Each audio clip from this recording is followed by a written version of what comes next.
एक प्रेरणादायक पौराणिक कहानी।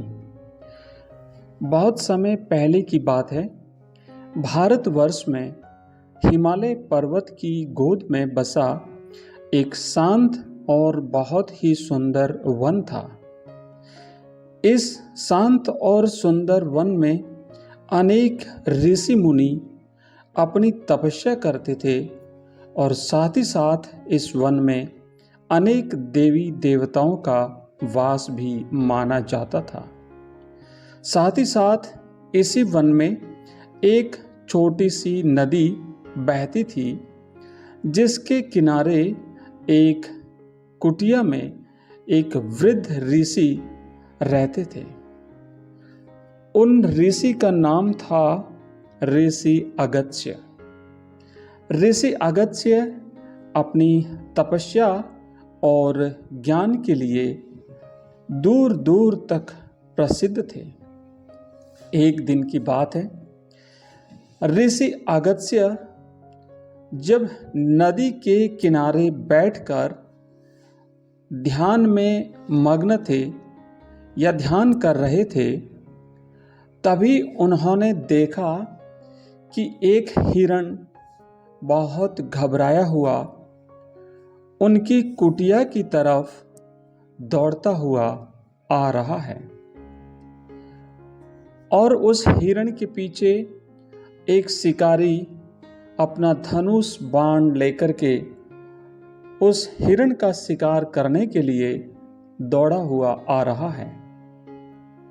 तब ऋषि अगस्त्य को उस निरीह प्राणी हिरण पर दया आ गई।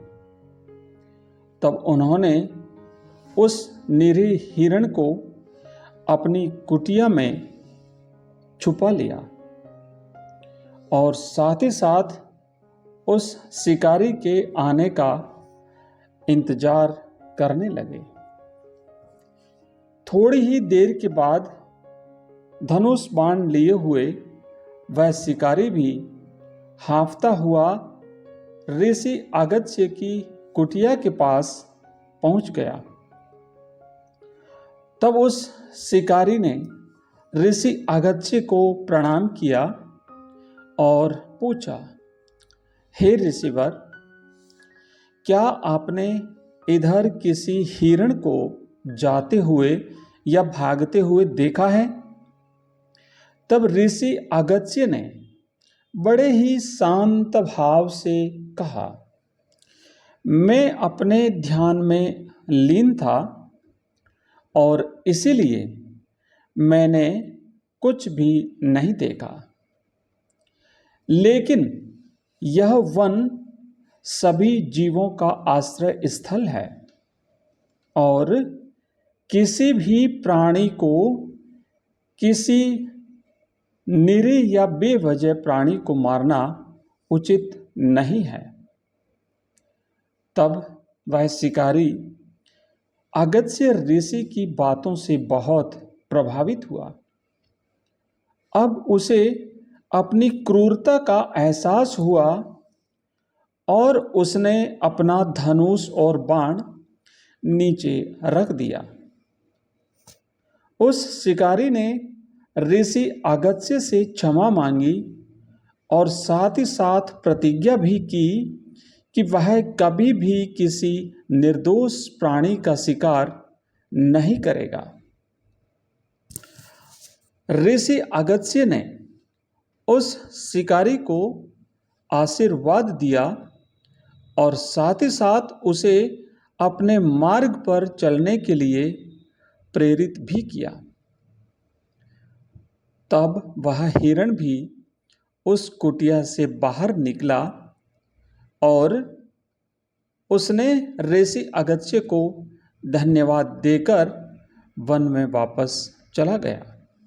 मित्रों, इस कहानी से हमें यह सीख मिलती है कि हमें सभी जीवों के प्रति दयालु होना चाहिए और किसी भी बेवजह या निरीह प्राणी को कष्ट नहीं पहुंचाना चाहिए।